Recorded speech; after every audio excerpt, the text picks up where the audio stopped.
என்ன பார்க்க போகிறோம் அப்படின்னா டிஎன்பிசிஐயில் ஆல்ரெடி கேட்ட ப்ரீவியஸ் கொஸ்டின் தான் பார்த்துருக்கோம். This professor from government college of technology I am taking its and Ramu along with me. இப்போ ஃபர்ஸ்ட் கொஸ்டின் டிஎன்பிசிஐ 2008 கேட்ட கொஸ்டின் என்ன கேட்டிருக்காங்க? The precision of grinding of round and flat part with loose the dust type of abrasive is known as. So loose dust type abrasive use பண்ணாங்கனாலே அது lapping தான் அர்த்தம். Loose dust type abrasive use பண்ணாங்கன்னா அது lapping அப்படின்னு அர்த்தம். பஃபிங்னா லஸ்டரஸ் surface, so பளபளக்கிற மாதிரி சர்ஃபேஸை உருவாக்கும். ஆனிங்னா வந்து கரெக்டிங் த ஓவாலிட்டி. இப்போ ட்ரில் பண்ணுறதுக்கு போது அதில் ஓவல் இருந்தால் ஆனிங் பண்ணுவோம். பாலிசிங் வந்து சர்ஃபேஸ் ஃபினிஷிங் ஆப்ரேஷன் அப்படின்னு சொல்லி எடுத்துக்கலாம். இப்போ இந்த கொஸ்டின் வந்து லூஸ் டஸ்ட் டைப் ஆப்ரேஷன் வந்து லேப்பிங் தான் answer.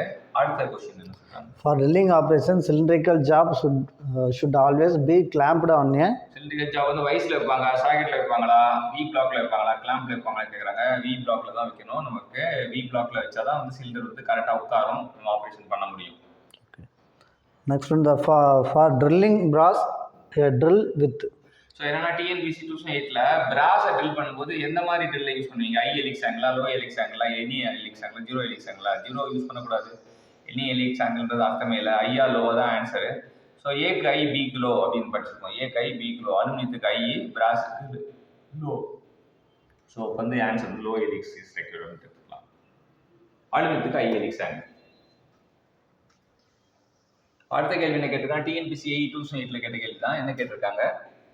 Time taken to drill a hole through 25 mm thick plate at 300 rpm at a feed rate of 0.25 mm per revolution will be. So time வந்து மிஸ்டிங் time வந்து L by FN தான். எல்லுக்கு பதிலாக வந்து இங்கே thickness use பண்ணணும். 25 mm 25 mm தான் திக்கு. Feet வந்து 0.25 போடுறோம். அப்போ 0.25 25 எடுத்து 100 வரும். ஸோ ஆர்பிஎம் வந்து பார்த்தீங்கன்னா ஆர்பிஎஸ்ஸாக மாற்றுறோம். ஸோ நமக்கு என்னென்னா ரெவல்யூஷன் பர் செகண்ட் மாத்திரம் நமக்கு டைம் வந்து டெர்ம்ஸ் செகண்ட் கிடைக்கும். அவ்வளோ அது மாத்திரம் 300/60 போட்டால் 5 வரும். ஸோ 100/5 போட்டிங்கன்னா 20 செகண்ட் வந்து ஆன்சர். ஸோ எல் கொடுத்துட்டாங்க, எஃப் கொடுத்தாங்கன்னா 5 ஃபார்முலா வந்து ரொம்ப சிம்பிளான ஃபார்முலா.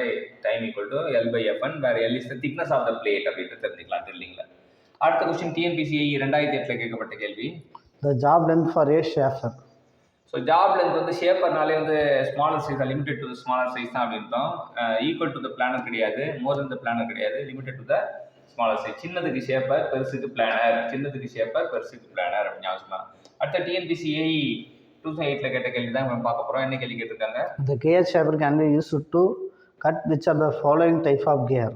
என்னென்ன கியர் இருக்கணும்? முக்கியமாக கியர் ஷேப்பரில் இன்டர்னல் கியர் வந்து பண்ணுவாங்க, எக்ஸ்டர்னல் கியரும் நம்மளால் பண்ண முடியும். ஆன் கன்ஃபார்ம் பண்ணணும். All of this is the answer. ஆனால் பர்டிகுலர் ஷேப்பரை கேட்கும்போது இன்டர்னல் கியர் தான் வந்து கோரிலேட் பண்ணுவாங்க, அதுவும் ஞாபகம் வச்சுக்கணும். ஸோ இன்னைக்கு அப்படின்னா நம்ம ஃபுல்லாக டிஎன்பிசிஐ கொஸ்டின்ஸாக பார்த்துட்ருக்கோம். ஸோ இதெல்லாம் பார்க்கும்போது நமக்கு கேள்வியை பார்த்துட்டு படிக்கும்போது நமக்கு இன்னும் ஃபோக்கஸ்டாக படிக்கலாம். Thank you champions.